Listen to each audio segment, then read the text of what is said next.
gece sensiz darıxıram. Seninle geçen anlar həsrətim bu bədənə huzur doluram. Gözlerin sanki bir denizdir, orada gizli bir sevgi gizlenir. Her anımda seni aktarıram. Sensiz hayat beni dinlemezdi. Qəlbimdə sən bir balzamsan, yaralarıma sən dayaqsan.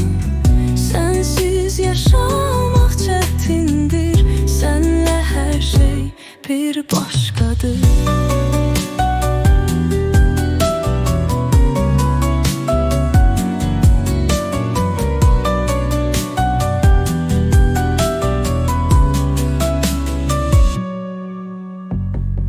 Yollar uzak beni aldatmaz, seni yaşar kalbim dayanar. Her küncünde seni aktarar, hatirelerin bana değerler. Hər axşam səni xatırlayır, o günlərin zövqün duyar.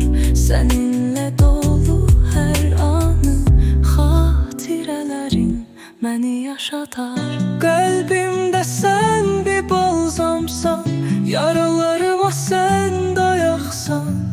Sensiz yaşamak çətindir, senle her şey bir başkadır.